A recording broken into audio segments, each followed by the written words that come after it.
Welcome. I'm Michelle Taylor, Editor-in-Chief of Laboratory Equipment. Thank you for joining us for Creating a Culture of Safety in the Life Science Laboratory. Today's webinar is sponsored by Labconco and presented by Laboratory Equipment. Before we begin, I'd like to quickly explain how you can get involved with this webinar. A couple of times during the presentation, you will be presented with polling questions. Please take a moment to answer the question on the screen before the webinar continues. Additionally, a question and answer session will follow our final presenter. At any time during the webinar, you can type a question into the panel through the presentation console. The speakers will answer as many questions as time permits. Now that you know how to interact with today's webinar, let's get on with the show. You will hear from two expert speakers today, Sean Kaufman and Brian Garrett. Sean Kaufman has dedicated his life to the study of behavior and motivating behavior change among individuals infected or affected by infectious diseases. He has worked with many organizations, including the Centers for Disease Control and Prevention, Emory University, and the World Health Organization. Sean has also held roles dealing with the effects of the 2014 Ebola outbreak and 9/11.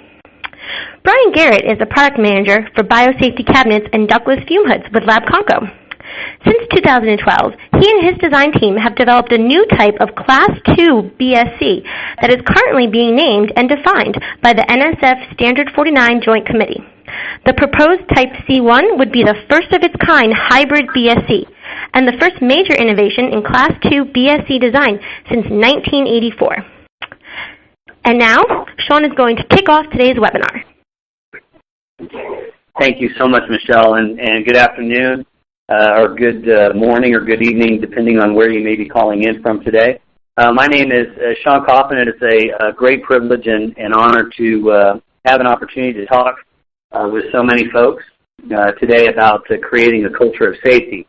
I know Brian very well, and I look forward to not only kicking off his slides, but also listening to his presentation about the most critical engineering control, in my opinion, in a laboratory today, the Biosafety cabinet. I appreciate the opportunity to kick this presentation off because it is true that no matter how much money we invest in engineering controls or how much money we put into our personal protective equipment or how many hours we write our standard operating procedures, one individual who lacks training or chooses to misbehave can negate all controls in an instant, no matter how much time or money we've spent on them. So, again, I applaud Brian and his group and for the opportunity to be able to talk today and share some of the lessons that I have learned over the years on creating a culture and what culture actually means in the laboratory environment. Just a little background for those who I may not have been or I may not have talked with in the past. I am a behavioral psychologist by background. I am not a scientist. I'm not a laboratory technician. My career started in HIV/AIDS doing testing and counseling for individuals who were positive. Worked in hospice, worked at CDC in emergency response, and then transitioned to Emory University to teach about all the lessons that we had learned during 9/11 and the anthrax attacks, and got a wonderful opportunity by NIH to be funded for a training laboratory, which was a BSL-3, BSL-4 mock training lab at Emory University, which I led and directed between 2004 and 2014. During that time, I had some wonderful experiences training a lot of our laboratory technicians and laboratory staff members to work in high containment labs. From a behavioral standpoint, again, not using PowerPoint, more like using a simulation lab where we would get people to do things in an environment that looked real, felt real, but in reality posed little to no risk to the individuals who were training. 2014 was a very, very special year for me. I learned a lot about what I'm considering or what I'm calling culture, and I'll define that as we go on in this presentation because I think that for those 10 years that I spent training laboratory staff and the workforce, it was very clear that there were some expectations that we placed on the workforce and that needs to be placed on the workforce from a human element standpoint. However, one of the things that I think we've overlooked is, especially in culture, is leadership. And what are the expectations of leadership when trying to establish a safety culture in an organization? So I really want to pose a challenge to everybody out there today that to really come to this presentation with a why not attitude instead of a why, a why not. Because the facts are that if we are a leader and if we're looking at becoming leaders in the industry of safety or even in science, we can't be focused too much on where we were. We can't really be stuck at where we're at. We really have to start taking a look at where we want to be. And so I propose, in this slide, I show you a station wagon off the left. It looks like a tank with wood paneling. And for those out there who are about my age, you knew you grew up in a car that looked just like this. And it drove like a tank. Well, during that time, my father actually cut the seatbelts out of the car because the seatbelts made the car look ugly. And there was no law, and in fact, public health did everything it could to beg people to wear seatbelts. That's where we were. Today, we get in a car, if we don't put our seatbelt on within a 5-second period, the seatbelt alarm starts to sound. It starts going crazy until we put that seatbelt on, and that's kind of where we are today. What I'm looking at is, well, where do you think we're going to be in the years to come? I would suggest, or I would propose that in a 5 to 10 year period, we may be driving cars that actually won't start unless the seatbelt is there, and I think that's what's to come.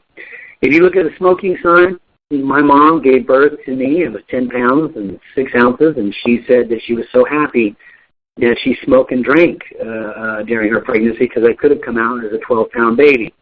The reality is back when I was in my mom's belly, that was not abnormal. Today, perceptions have changed. Smokers alone stand a risk of being attacked, even if they're just smoking outside next to a building. And again, I propose with these vapor machines and things that are coming out, I wonder what the future of smoking is going to look like. And again, last but not least, in my day, I did grow up where a dentist put his hands in my mouth with no gloves on. Babies were born into hands that didn't have gloves. There were procedures and medical procedures that were done with no gloves on. When hepatitis B and HIV made it present, the gloves became mandatory. Today, it's kind of scary. There are people that remember hepatitis B and HIV, and they remember that gloves were actually for the protection of the provider because there are tears and rips along the cuticles, not necessarily for the patient. But today, many of the young doctors are believing that those gloves are actually for infection control in patient circumstances. And I wonder, as we move forward with the lessons that we've learned from Ebola, if we move more from a infection control protection of the patient to a protection of the workforce in a clinical containment type situation. So again, I throw out this story in this piece because I think way back when we were looking at risk in laboratories from a human element standpoint, we identified the agent as being the greatest risk, and that was a big error. The greatest risk in a workplace environment is not the agent. In fact, the agent is in a fairly stable environment. It's like a hotel. When we want to feed it or when we want it to grow, we feed it well and we keep it warm. When we want it to go to bed, we put it in the freezer. When we want to retire it, we put it in an autoclave and we send it on its way. It's fairly stable. But what isn't stable is you, the workforce, the individuals. You have good days, you have bad days. Sometimes you're tired, sometimes you're not. Sometimes you're going through a divorce or you're having a new kid or you're getting married or sometimes you like the people you work with and sometimes you don't. All of these issues have an impact on how you behave in the lab, and it's that behavior that makes inconsistencies occur, which put us at risk potentially from a scientific standpoint. Also, even bigger than the biological agent is the risk of culture. Does the leadership actually hold people accountable for complying? Does the leadership actually pay for the resources needed to be safe? That was way back when. We focused primarily on the agent. I think today, as a result, we're getting hammered from a security standpoint. Back when I joined about 10 years ago, Biosafety was stuck in a risk assessment phase. And this risk assessment phase is, look, anytime something went wrong, it was in risk assessment we trust. And so everything that we did, we had to do a risk assessment for. Now, there's no doubt that biosafety is, the backbone of biosafety is risk assessment. However, when we take a look at the human element of risk, perceptions of risk drive behaviors. And when someone begins to work with something that they were once afraid of, and they begin working with it every day, their perception of that risk begins to drop, as do their attention to detail, as do their behaviors, and then in essence the perception or the risk itself goes up.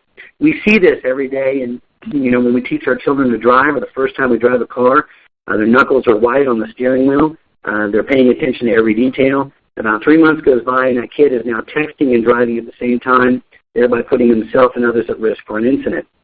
It's a human element aspect to become complacent or to have a level of perceived mastery. And so when we do a risk assessment, it's not only important to include science, but it's important to include how the workforce feels about the particular risk they encounter. Today, unfortunately, we are in the management phase of the risk mitigation stage, and that is we're writing SOPs now for how to write SOPs. We are writing SOPs for every problem that pops up. There are even SOPs for how people use the bathroom. And what I'd like to know is who in the heck is checking that SOP to make sure that it's actually being followed. The reality is that we have to take a look at how we're managing our issues. We are writing SOPs, and as we move forward in leadership, it's very important that we understand that we have to be able to communicate what safety means as we move forward. With Allison Young at the USA Today and the media attacking life sciences today, I think it's extremely important that we focus on, as we move forward, how we communicate safety to the outside world. I think Brian's going to give you a fantastic new piece of engineering to address some of these communication issues, because engineering is a huge role for how we keep things that we work with inside the laboratory, but so is human behavior. And again, that's what we'll focus on as we move forward. Again, no secret here with Newsweek, the cure may kill you. We've got the USA Today. And, the saddest part about risk is we're very grateful, knocking on wood, but we've worked with Ebola in life science laboratories since the 1970s. And again, I'm knocking on wood, and we've not had one single Ebola infection in the laboratory environment. And we get picked on by USA Today constantly. However, Ebola enters one hospital in the United States, really, truly one, and it's handled so badly that 2 nurses end up getting sick as a result of that encounter. And so I really do challenge not only the media, but even government officials and funders about where our greatest risk for emerging infectious diseases exists. Is it truly in the laboratory, with laboratory scientists that have all of these controls in place, or is it in an environment where the healthcare workers have been taught to protect solely the patient and not necessarily consider the protection of themselves? So I do want to bring up the fact that we are facing a lot of scrutiny in the media, and in life sciences we better have the ability to communicate what we do and how we do it to keep people safe. I'm a big fan of Ralph Waldo Emerson of do not go where the path may lead, go instead where there is no path and leave a trail. I again encourage everyone on the talk to stop thinking about where we've been and where we are today, and start thinking about where we really want to be from a safety perspective and from managing human assets. We've talked a lot about the identify, assess, and manage the risk. The other 2 components of culture are the blending of the leadership and the workforce. And if you look at this slide, it's a slide that I present internationally because I think it grasps the concept of what culture is. A lot of people are using the word leadership and culture, throwing the word around. But the reality is that when we look at safety and we look at culture and we look at labs, it looks something like this. Obviously, the mother is the leader of the family. The father is the safety officer, and together they protect the workforce. That's the key. The workforce is the reason that leadership and safety are around, and they become the critical asset. They become the most important asset and the most important aspect. So if we can almost translate culture into what we call family, which is exactly what culture is, then we begin to understand kind of what the roles of everyone are. There's no doubt that we've had failures in science and safety. We had a death at Yerkes, Beth Griffin, an ocular exposure to herpes B virus. We had 3 people sick at Boston University when an attenuated strain of children became contaminated unknowingly. We had a death of Yersinia pestis from an individual that had pre-existing medical conditions that caused a perfect storm within their body to take an attenuated strain of Yersinia pestis and activate, where he died as a result of pneumonic plague. And then CDC back in the late 70s had 2 individuals who actually entered a lab and somehow came in contact with Rocky Mountain spotted fever. Both ended up passing away, one before being interviewed, the other being interviewed and again reporting to 2 separate hospitals. So we've had lessons, and again, lessons will continue to present themselves until we've learned them. And so the result is that it's very clear that the workforce has specific expectations. And again, right now we're about over 1,000 scientists have signed behavioral contracts with these 5 behavioral expectations. These expectations are, listen, I will follow all SOPs to the best of my ability, meaning I'm going to try my best to follow all the rules. I will ensure others follow all SOPs to the best of their ability. Look, it's very important that we understand that safety is not just one member of the family. Safety is all members of the family, and we are only as safe as every single member in that family. So if one family member is choosing to break the rules, then that puts the whole family at risk. If one family member doesn't know about a risk, it puts the whole family at risk. So the reality is it's not just about you doing the best you can, it's about you making sure that everyone in your family does the best as well. Again, it's a concept we understand with our own families, but we're trying to help each other out in the family rather than hinder each other. I will report all accidents, incidents, and near misses, not so that you can be scrutinized or punished. This is a huge leadership flaw. It's a huge leadership flaw to punish people for making unintentional accidents and incidents. The reality is that we report accidents, incidents, and near misses so that other members of the family don't repeat the same mistakes, and they have a chance to learn. And so the reality is, as we learn vicariously, we can share incidents and accidents, and we can learn from them, thereby making the laboratory environment safer. I will report symptoms which match the clinical presentation of the agents found in the laboratory. The worst thing I see today in all the consulting that I do is I'll show up and I'll ask somebody, what are you working with in the laboratory? Typically, advanced scientists can answer that question, but animal care staff, animal husbandry, and some laboratory technicians may be able to say, I don't know, I don't really know what's in the lab. That's the biggest mistake. When a chemical or radiological leak occurs in a lab, they have buzzers and alarms that go off because they have sensors that pick things up. But in the biological lab, you are the sensor. And if you are working with an agent that you do not know how it clinically presents in a person's body, then we will never know if an alarm is being sounded. So we have to report all symptoms which match clinical presentation of agents found in the laboratory. And then last but not least, I will report any new medical conditions which may place me or others at an increased risk. The reality is we have to make sure that we report medical conditions that could have potentially put ourselves at risk or even those that we work with. For example, medications that may cause seizures. Now, it's very important that we understand that leadership has the right to expect specific behaviors in the workforce. There's no doubt. We need them. We need expectations because we've had death. We've had illnesses. But it's extremely important that the workforce has the right to expect leadership to prepare, protect, and promote them. And this is something that's very, very near and dear to me. Dr. Michael Farrell worked at CDC. I had trained his lab for many years, and he's one of the most competent scientists that I knew. Was he disorganized? Absolutely. Did he work odd hours? Yes. Was he the best communicator? No. But I just described almost every scientist out there, and the reality of the situation was an unintentional incident occurred in his laboratory, an incident that he was not directly involved in. And the saddest part about the situation is that his lab and his staff were some of the best trained individuals out there. He would pull his lab completely offline for 5 days every year to get his staff trained. He was committed to it. And he reported an incident and an accident and was terminated and actually released as a result of it. And when I went to Congress, I took it personal again because I knew I had trained Mike's group. I knew I had trained Mike. The reality of it was that I had expected the workforce to perform, but there had never yet been any expectations that were placed on the leadership.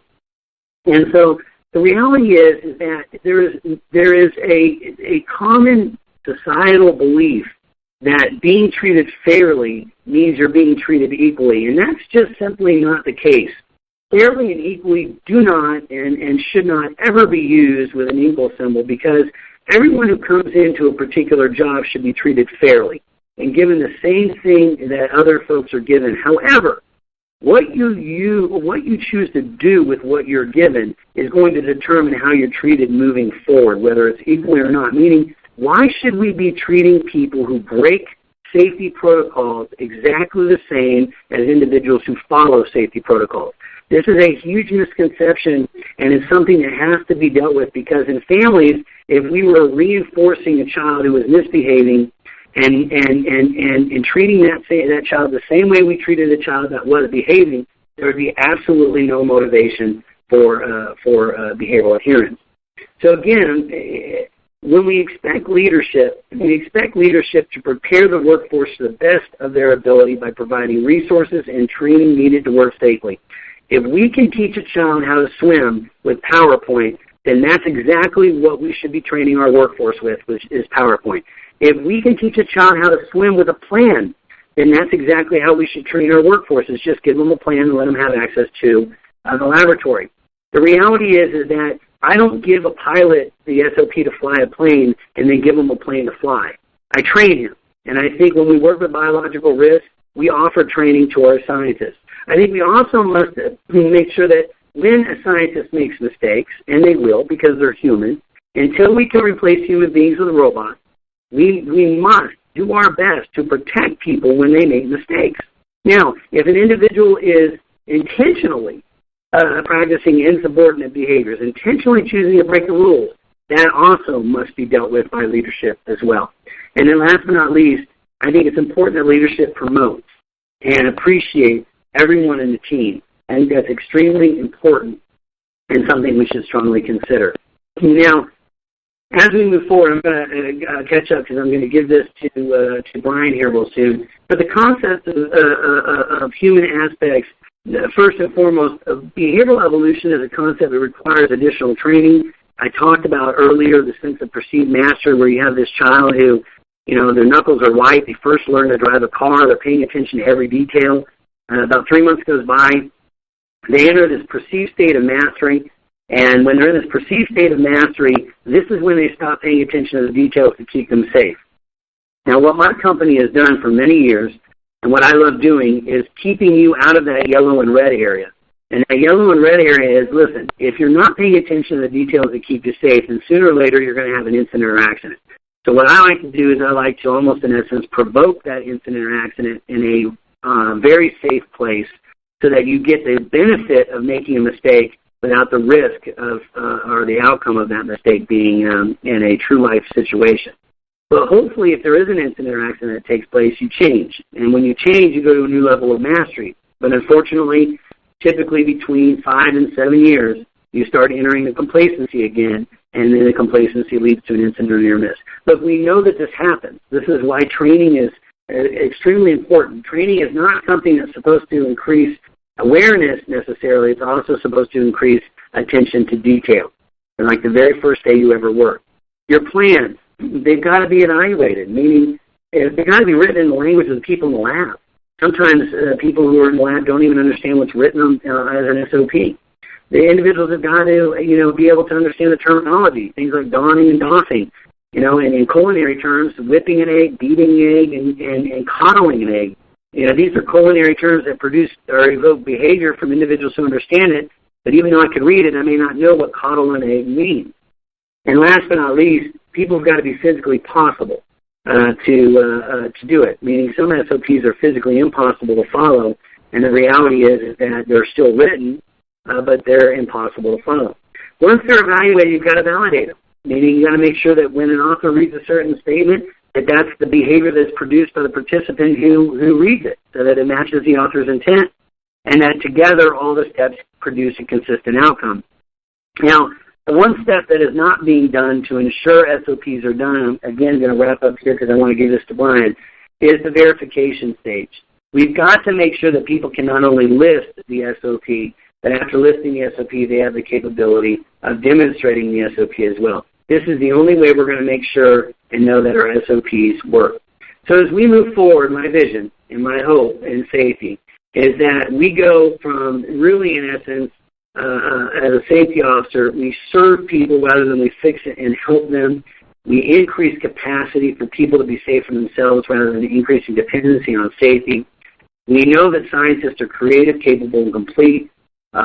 They're not incapable of developing their own safety solutions, so let's use them to get them involved in that process. And then we want to always make sure we're a friend of science and not an obstructor to science. This means that we do safety with people and by people, not to them and for them.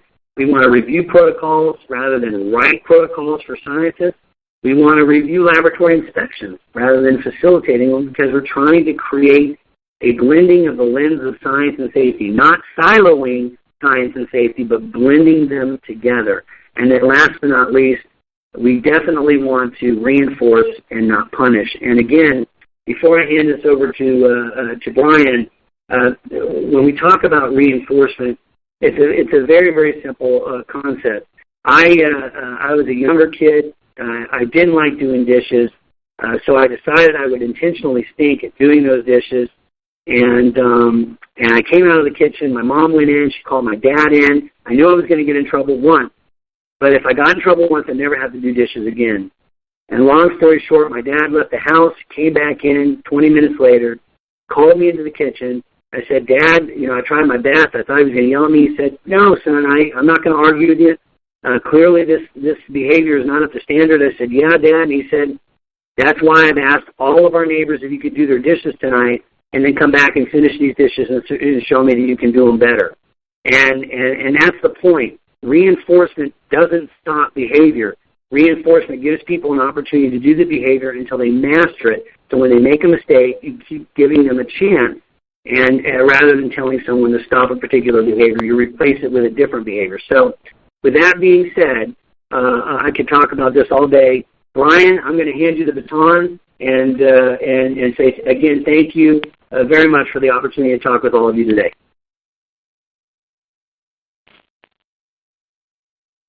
Thank you, Sean. Appreciate that. Those are good words coming from one of the industry's best experts on cultures of safety. I'm Brian Garrett with Labconco, product manager for our biosafety cabinets, as Michelle introduced earlier. I'd like you to take a quick moment to address the poll question that you'll see in front of you, and if you could complete the statement from the list of the options below. Safety is how important in my laboratory's ongoing operation, and I'll review those results here shortly, as they do play a serious part in the topics to come. Speaking of those topics, we're going to be looking at, as Sean addressed, the human element of developing laboratory safety. I'm going to be looking at the infrastructure, the design, and operation of today's life science laboratories. We're going to look at biosafety and biosecurity and how they interact with each other. And then we're going to take a really close look at what is the laboratory, and then defining the modern biosafety cabinets and how those really become today's laboratory as far as a safety protocol is concerned. So what is biosafety? Biosafety is specifically practices designed to meet, focus, and collectively known as biosafety practices. You're looking at laboratory infection and the release of biohazards into the environment, with the purpose being to protect people from dangerous biohazards. So if you look at it from the aspect of we're trying to contain what's in the laboratory from getting out. When we design for biosafety, we're looking for the different biosafety levels of each space. So they're using that risk assessment that Sean referred to and deciding what levels of precaution and safety are required to properly maintain and contain those hazards inside of the laboratory. Those can include the design of the facility, airflow requirements, workflow direction, as well as the number of researchers that could be in any space at once.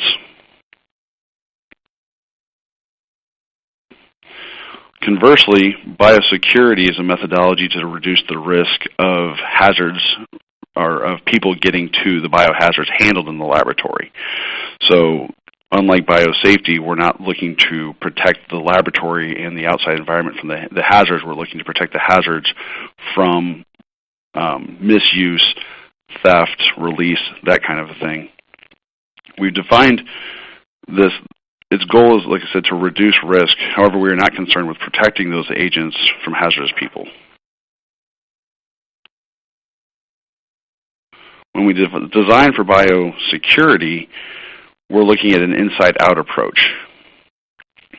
So how easy is it to get access to a laboratory versus someone getting into the laboratory? Designing for biosecurity requires an approach where we're looking at the community and facility shells or or design towards the agent. Accessibility to the facility and various parts of the facility must be understood and well thought out. Transportation and transfer of controlled agents and subjects must be analyzed. Furthermore, data from and about the facility must be protected, such as blueprints and design criteria. Oftentimes, these two concepts, biosafety and biosecurity, they conflict with each other. For instance, if you look at emergency response, if there's an explosion, a fire, or something going on inside of the building, how easy is it to get people out if you're trying to stop people from getting in? Also, in the same format, you have a bunch of people rushing out of a laboratory. Your first responders have to be able to get into the laboratory safely and quickly to address that emergency. If you use too many control access points, then you slow their progress into a building. Furthermore, laboratory signs. For instance, you want to label clearly and concisely what is in each laboratory, but you don't want to advertise the location of a select agent. Biosafety and biosecurity also overlap. This all goes into the human aspect as far as good laboratory practices, risk assessment and management and training. You also want to have inventory and tracking so you know where the laboratory's assets are at all times. And as far as emergency preparedness, having drills done so that the people know how to either get in or get out of the building.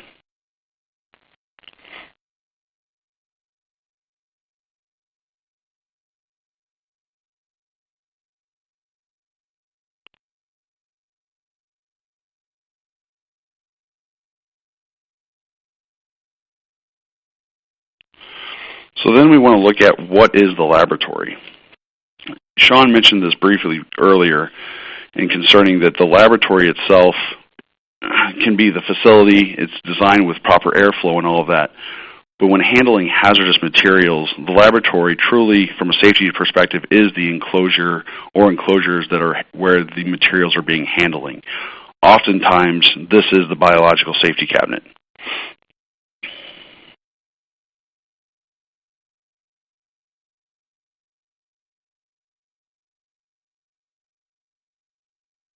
So we're going to have another survey come up. And if you could, we want to look at is what kind of hazards are being used in your laboratories today. So for the purpose, my lab research and or procedures involve what level of either microbiology or a combination of biology, chemistry, or radioactive materials.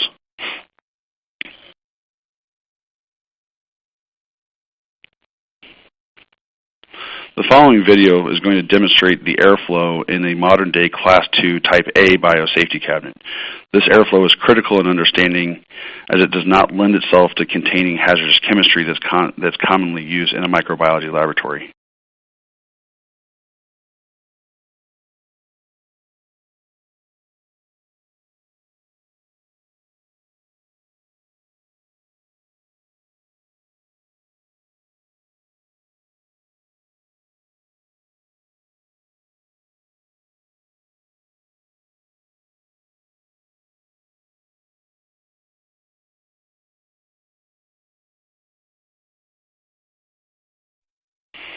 So as you can see with that video, the inflow and downflow air actually mixes before it splits between the two HEPA filters. This mixing of air is what causes a concentration effect of hazardous volatile chemicals in the work zone. So again, for those reasons, if you're using any hazardous chemical types, then you do not want to use or select a Class II Type A biosafety cabinet. Even thimble connecting it does not provide that protection. It merely removes nuisance chemical vapors and odors from the laboratory.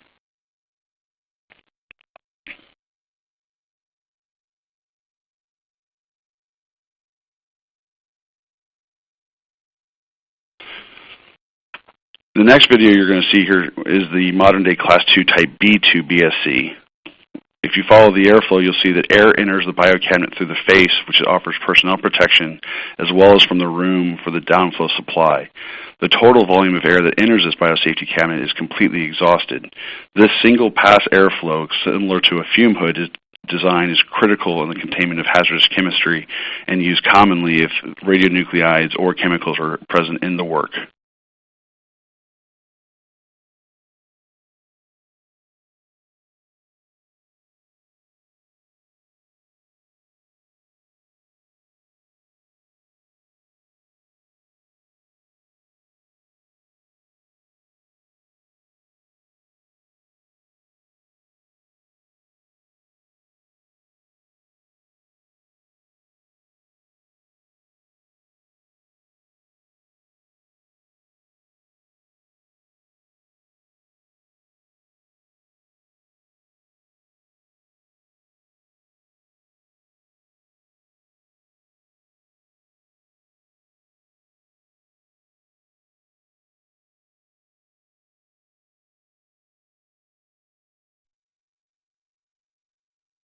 There's a third current biosafety cabinet type. There's A1s, A2s, B2s, and then there's a B1 biosafety cabinet. A B1 is a hybrid between a type A2 and a B1, by which a certain part of the work zone is directly exhausted 100% to the exhaust system, and a different part is recirculating. This B1 has serious safety implications, however. First, and there's a video that's tied to this, you have to train the BSC operator to work behind what is called the smoke split to obtain chemical safety. And Patrick, if you want to go ahead and play that one. Labconco has been designing laboratory equipment. The smoke split is defined as the plane in which laminar downflow air and Class 2 biosafety fluid divides. Behind this plane, air goes through the slots in the rear baffle. Air in the front of the plane enters the air duct under the work surface, where it then mixes with the inflow air. These three sources of air then combine to create the blower's contaminated air source in an A2 cabinet. For the most hazardous of biological agents, it is recommended that manipulations take place behind the smoke split. Consult your environmental health and safety officer for proper standard operating procedures on handling hazardous biological agents inside your Class 2 biological safety cabinet. For more information, contact your Labconco representative.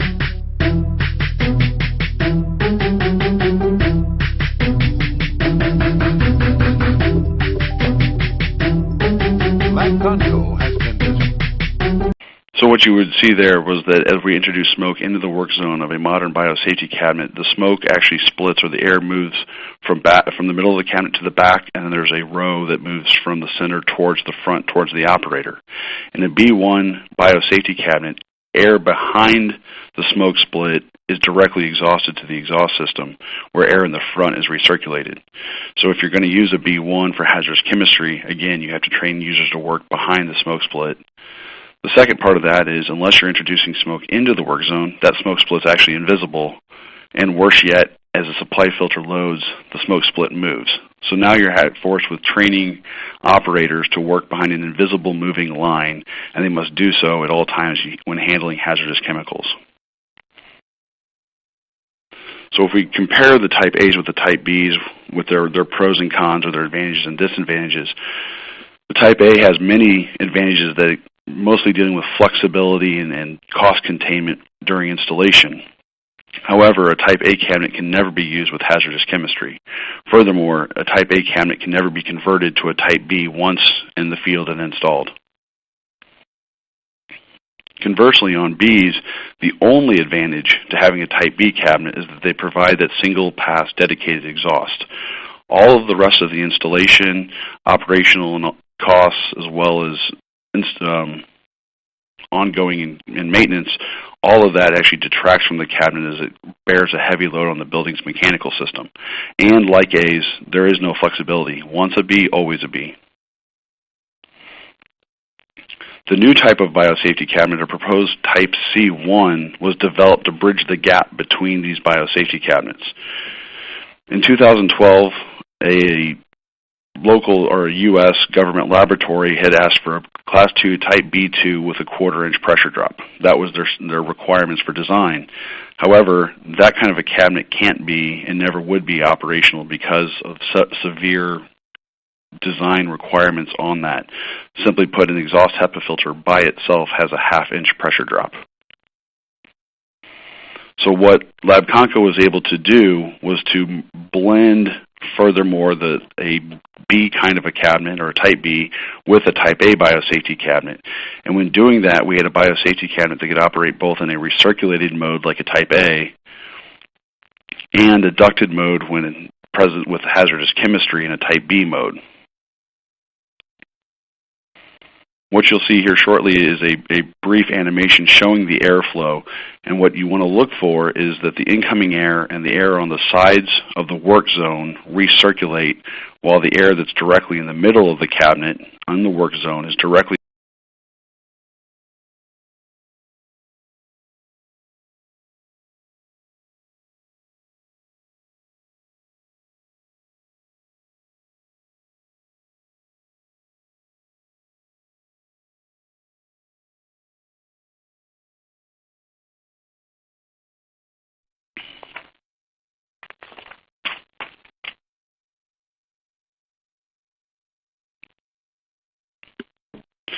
So currently being designated and defined by the Joint Committee for NSF ANSI Standard 49, this new cabinet offers several advantages from a safety perspective.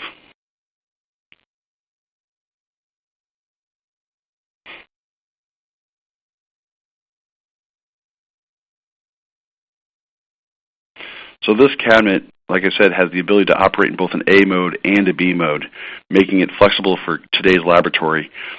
But what's critical about it is when it's ducted, it performs just like a Type B biosafety cabinet in operation. And it also, at the same time, reduces energy and installation costs, which are very important in today's labs. And the last and the biggest benefit to it is that it also simplifies the Class 2 BSC selection.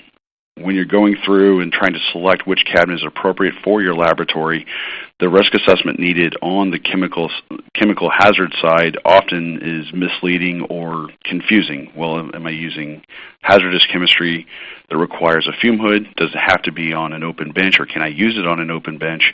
Those were the questions that used to define whether I selected an A or a B. With the Type C1 cabinet, if I know I'm using chemistry of any sort, I can select a C, duct it, and it will operate just like a Type A cabinet or a Type B cabinet, depending on its installation.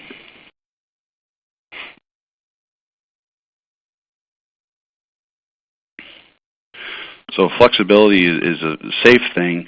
Often most labs, in fact over 90% of them, are using Class 2 Type A biosafety cabinets, which is suitable for any application that doesn't use those materials. But when you're using volatile chemicals, hazards, or anything like that that requires a fume hood, again, you want to be able to duct those. If you bought a B cabinet, it was always going to be a B biological safety cabinet. Once you were done with that, from a safety perspective, you can disassociate it from the duct system with a C, but not with a B2. And that's going to save you a lot of money while maintaining that safety that you're looking for in today's laboratory.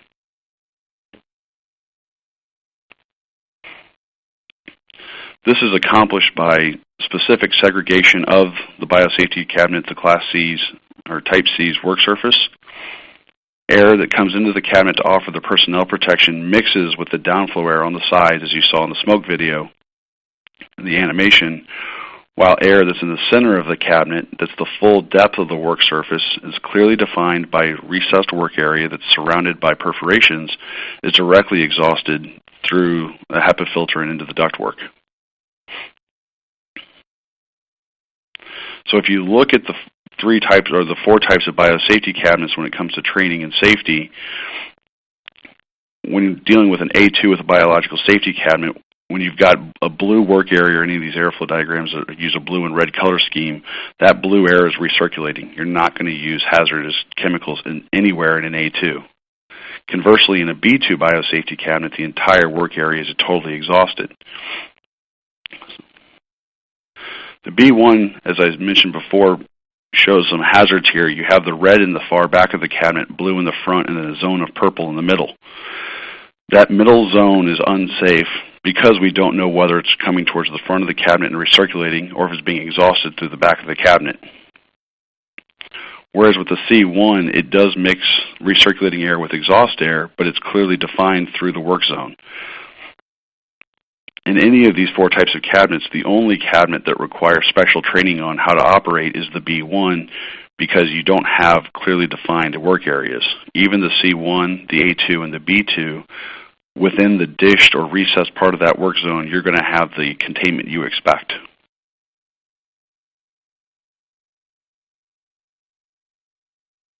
So the following smoke video is going to illustrate the containment of the cabinet from the front end as well as the maximum containment offered by the recessed work zone.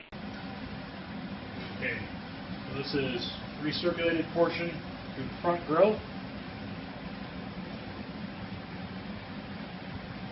Directly exhausted portion in the center work surface.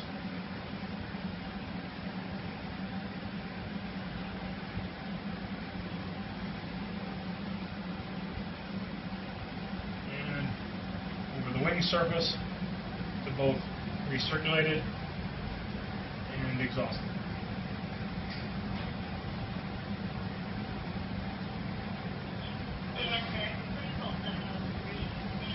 Okay.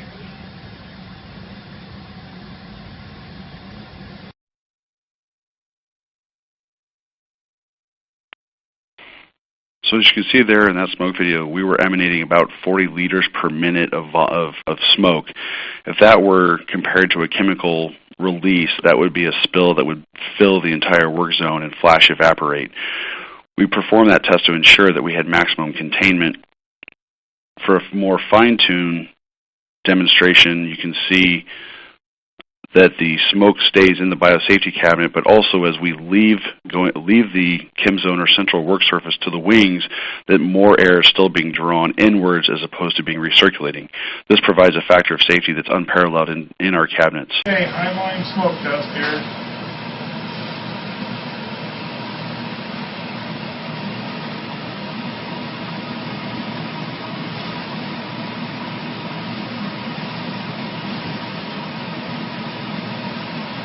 Entire field there? Yes.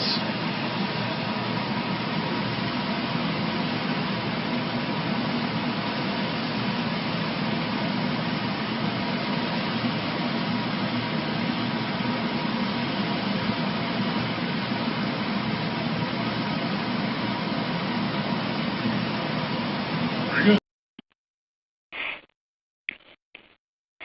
So from a culture safety standpoint, you have the standard operating procedures on a biological safety cabinet. Today's bio cabinets are all listed by NSF, and when they have that mark, you know that you're dealing with a cabinet that's been certified to work and provide safety for your biological and also chemical applications. The other part of safety that we wanted to address, and that's very important, is what happens when a building system fails. In A2 biosafety cabinets, when the system fails, the cabinets run indefinitely, and they're positively pressurizing ductwork, and to maintain face velocity or personnel protection from the biohazards, they're forced to dump air into the laboratory, and that air can be contaminated with hazardous chemicals. Conversely, on a Type B biosafety cabinet, the exhaust system failure has to be detected within 15 seconds.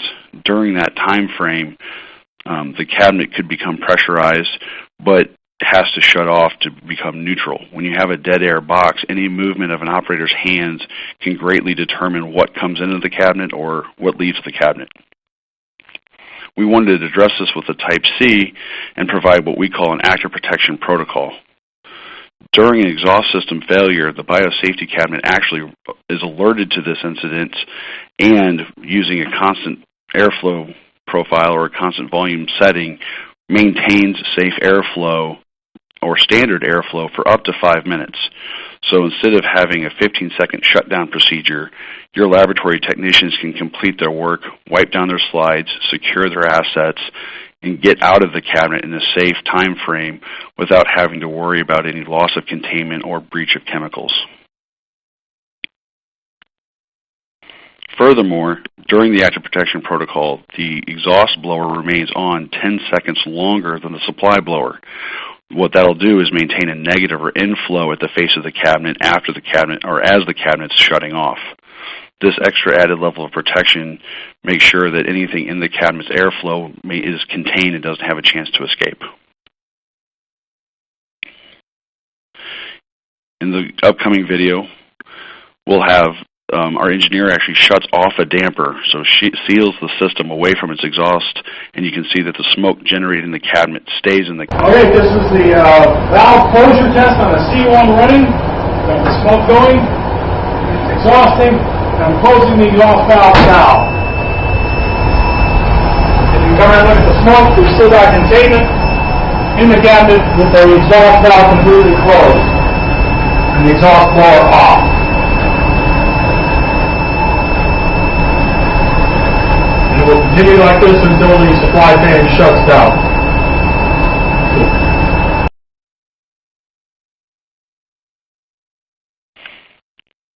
So that level of protection provides extra security and safety even when a building system fails, and ensures that the person in front of the cabinet does not end up with what they're working with in their lap.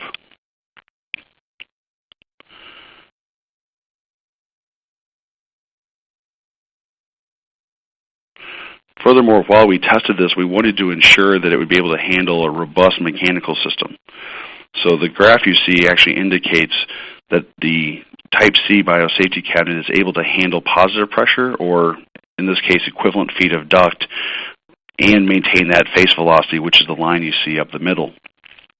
With the face velocity that has to be between 100 and 110, we wanted to ensure that as the biosafety cabinet ramped up its speed, it did not drop or exceed those limitations.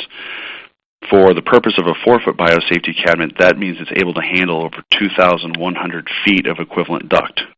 On a 6-foot, you're easily in excess of 650 feet. What that means is you install this onto basically any mechanical system in a laboratory, and when that active protection protocol is engaged because of an exhaust failure, you're going to maintain safety at the front of the cabinet as well as safe workflow for your biological containment. Finally, to make sure that this cabinet met today's requirements for safety, we had the NSF Testing laboratory look at it in both an A mode, recirculating back in the laboratory, a B mode, ducted out, and then we had them look at 2 separate tests that no other cabinet was ever exposed to.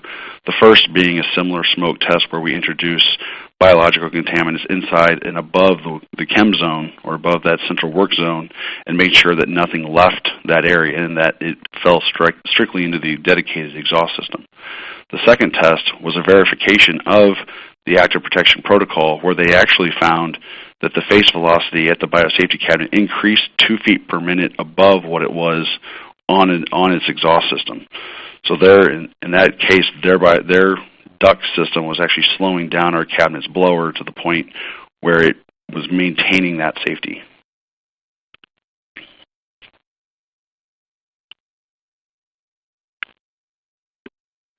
Well, thank you, Brian, for all that great information. Viewers, thank you for joining our webinar. We hope you truly enjoyed it. We do have a few minutes left for Q&A, so if you haven't done so already, please take this minute to submit a question for our 2 experts that you've heard from, and we'll get their input on some other things. We have one question here from Sean, sorry.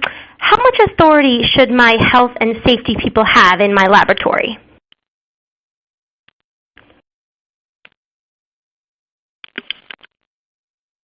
Whoops, I've been muted. I'm sorry. I've unmuted myself. I apologize.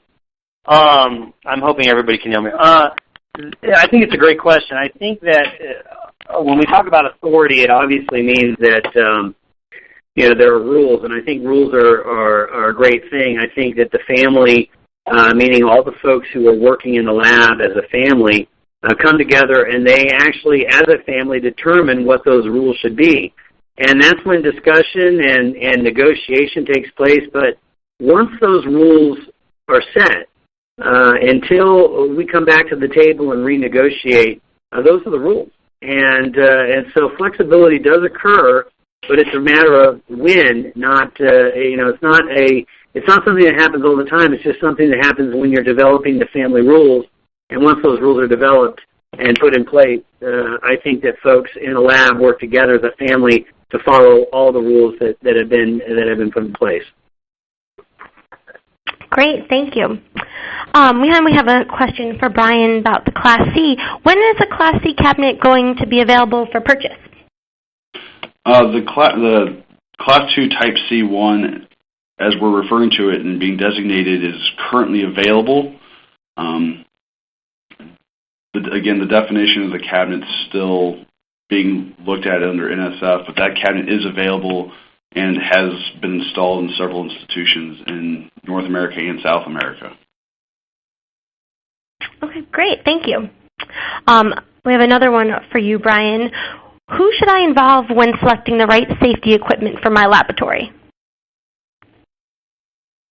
Well, oftentimes who we see being involved is obviously the researcher and their team. We often also see a purchasing agent.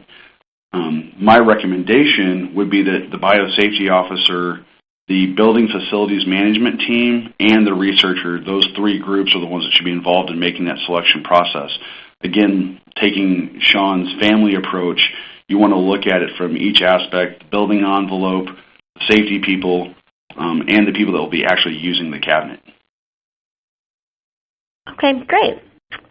Sean, I think this may be one for you. How do you provoke an incident in a safe manner when teaching mastery? This person says that she understands things like fire and emergency drills, but what about SOP scenarios? I think it's a great question. I think that for example, if you're looking at eye wash stations, the reason we have eye wash stations is, of course, if anything gets in our eyes. So you can walk in and choose to do a 60-minute PowerPoint presentation on the importance of eye wash stations and flushing eye wash stations, or you can walk in a lab, blindfold somebody and ask them to find an eye wash station, simulating that they've just gotten something in their eye. The training program, it doesn't really matter whether the individual achieves finding an eye wash station. The key is at the end of the exercise when you remove the blindfold, whether it be 5 minutes or 3 minutes, the attention to detail and the keen awareness of the environment is really what's been increased as a result of the training, and that's kind of the goal. Again, other examples are biosafety cabinets. You can simulate spills in biosafety cabinets that aren't really spills. They're more like water or something else, and the reality is that you practice in a controlled environment with little to no risk to the researcher, but they gain the skills needed in case something unexpected occurs. Great, thank you. Brian, now turning to you, this person is wondering about the NSF requirement. Has the NSF requirement for alarm for canopies of BSCs Type 2A2, independent of the year cabinets were manufactured, become effective yet? According to NSF, those requirements are effective, and the requirements we're referring to is that any canopy-connected Class 2 Type A2 cabinet have an audio-visual alarm associated with them. Now that those requirements are effective, there's still the clause that a biosafety cabinet can be certified retroactive to the year the standard was invoked for the cabinet. Meaning basically a cabinet can be grandfathered if that is the wish of the institution, and they have to provide their certifier with instructions to do so. Keep in mind that some certifiers will refuse to do this because they want all the cabinets to be certified to the most recent version of that standard. Great, thanks. Sean, this is another great question for you. What is the difference between an accident and an incident? Very, very, very good. There's a lot of different backgrounds in there. I tend to label an accident as something that has happened that's kind of unexpected, and we can almost, in essence, draw a closure to the actual event. I tend to, from a behavioral standpoint, label an incident as something that maybe potentially starts out as a accident, and as unfortunately with biological agents, we have incubation periods. Those incubation periods tend to make us think that this accident had a begin point and end point, and then a clinical presentation or manifestation of the disease begins to grow, thereby turning that accident into a much more serious incident. So I see it as a progressive aspect. An accident seems to have a clear beginning, a clear ending, whereas all of a sudden an accident turns into this a much bigger incident when a result of that accident causes much greater damage than what we had initially expected. So again, I think there's multiple definitions, but that's how I've used and defined the difference between the two. Great. Thank you for that information, Sean. Unfortunately, audience, that's about all the time we have today. As Brian mentioned during his presentation, all the videos that he showed today are available on Labconco's website, www.labconco.com. And this actual webinar with the slides, videos, and all will be available on demand within 24 hours, so you can come back and watch it at your convenience. Thank you, audience, for joining us. Thank you, Sean and Brian, for your expertise.